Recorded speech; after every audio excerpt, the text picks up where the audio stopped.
Pessoal, vamos conhecer um pouquinho sobre os alimentos. Através dos alimentos é que a gente vai retirar a maioria das substâncias que o nosso corpo precisa, seja para obter energia, para obter nutrientes, matérias para construir novas células ou reparar componentes celulares, para regular as nossas funções orgânicas e prevenir várias doenças. Os alimentos eles são classificados de acordo com a sua composição química ou função que eles desempenham.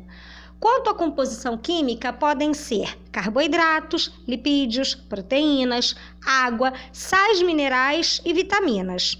Quanto à função, existem 3 funções que são desempenhadas.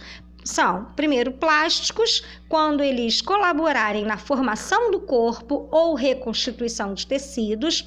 E aí os grupos que desempenham essa função são as proteínas, os sais minerais, a água e algumas gorduras.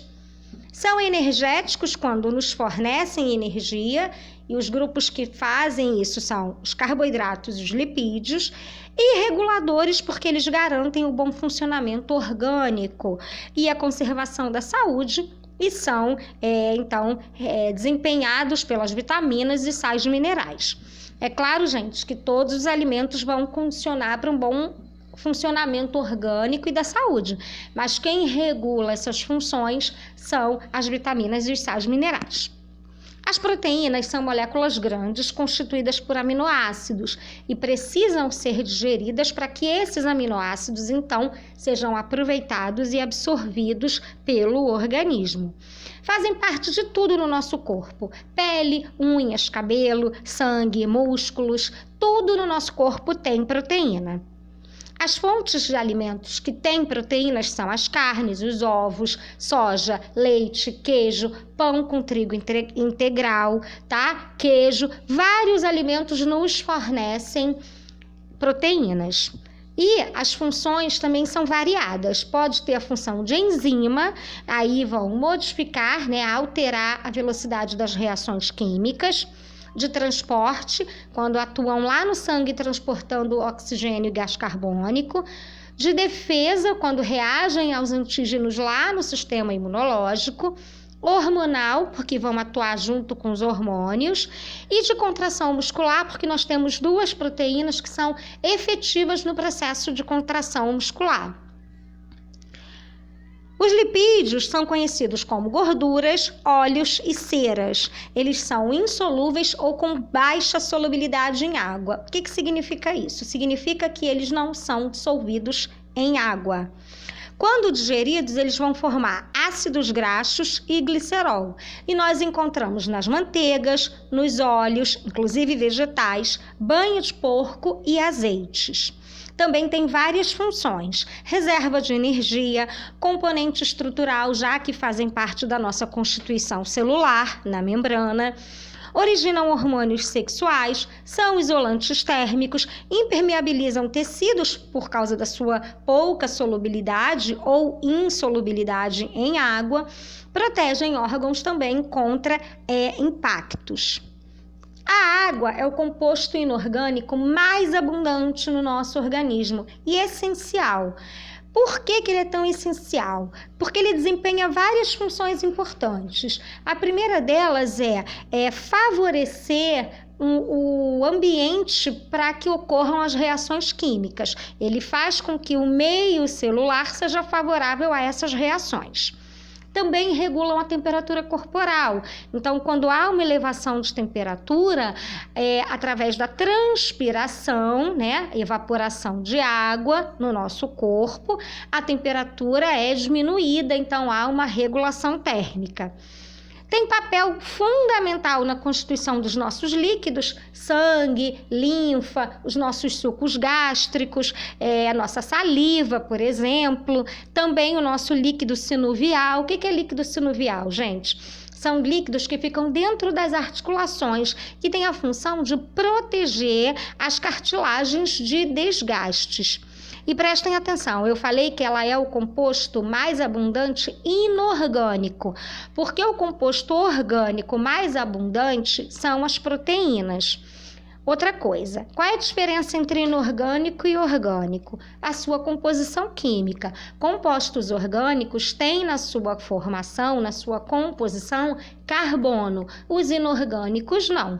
É só a gente lembrar da fórmula da água, H2O, que é hidrogênio e oxigênio, tá? Então, ela não tem carbono. Os carboidratos, eles são açúcares e a principal fonte energética da célula animal. Na célula vegetal, eles são importantes porque eles formam a estrutura da parede celular.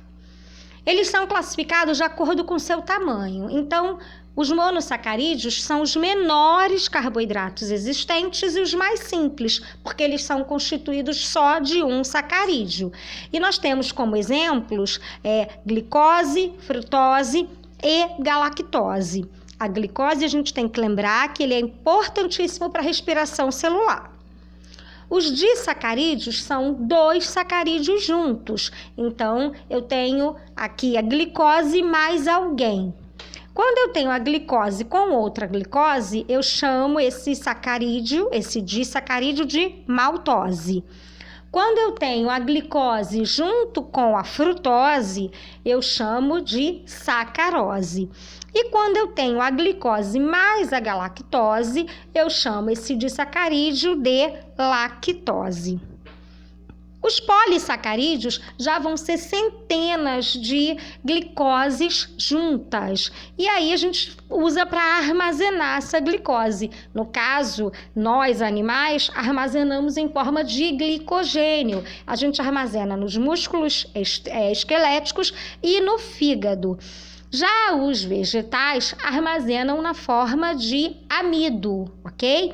A fonte de armazenar é através do amido. E a gente também tem como exemplo a quitina, que serve para a estrutura de alguns organismos, tipo os exoesqueletos dos insetos, tá? Os sais minerais são substâncias que vão ser dissociadas em água, ou seja, ficam soltas ali na água ou associadas a outras moléculas, na forma de íons. Gente, íons são átomos que toda a matéria é composta por átomos. Esses átomos que compõem a matéria, ele é constituído de 3 estruturas: elétrons, prótons e nêutrons. Os íons vão ser esses átomos que ganharam ou perderam elétrons. Quando vocês forem estudar física, química, vocês vão ter um estudo aprofundado de átomos e íons e vão compreender melhor. O que é importante que vocês saibam que os sais vão ser elementos soltos dissociados em água ou junto com outras partículas, com outras moléculas. E aí a gente fala íon de sódio, íon de potássio, íon de iodo, íon de ferro, ok? Eles têm a função de regular o nosso metabolismo e vai depender do sal mineral. Por exemplo, o iodo ele vai atuar na tireoide. Ele tem função fundamental no controle e na produção dos hormônios da tireoide. Os hormônios da tireoide dependem do iodo para serem produzidos. Então, eu preciso ter iodo no meu organismo. Como nossa população não é uma população que come muitos peixes, não tem muita alimentação rica em iodo, o iodo foi acrescido ao sal para que nós tenhamos a quantidade necessária diária para o nosso organismo funcionar de maneira adequada. E aí nós temos outros sais também. Nós temos o cálcio, que faz parte da estrutura dos ossos, o fósforo, que também é a estrutura dos ossos e a gente não fala muito, o ferro, que faz parte lá da composição da hemoglobina, que vai fixar oxigênio, o sódio, que tem a interferência na pressão arterial, o potássio, que vai conduzir impulsos elétricos, ou seja, eu tenho vários sais com funções diferentes, regulando partes diferentes do nosso organismo e que nós precisamos tê-los através de alimentação. Então, nesse quadro aí, a gente vê esses sais que eu acabei de citar, em que fontes alimentares nós temos e as funções que eles desempenham. Outro tipo de alimento que também é regulador são as vitaminas. Eles também vão regular, mas vão regular de maneira diferente. Existem reações químicas que, para acontecer, precisam de vitaminas. E se essas vitaminas não estiverem presentes no organismo, essas reações são comprometidas ou até bloqueadas, não acontecem. E aí, dependendo da reação e da vitamina, a carência pode trazer um dano muito grande ou menor, podendo até levar a quadros clínicos bem comprometidos. Nós temos um quadro aí com várias vitaminas. Vitamina A, vitaminas do grupo do complexo B, vitamina D, vitamina E. Cada uma das vitaminas nós vamos encontrar em um tipo de alimento diferente e vai ter uma regulação diferente. E a falta dela pode causar alguma doença, algum distúrbio. Por exemplo, a vitamina A que nós encontramos na cenoura, a falta dela causa o que a gente chama de cegueira noturna.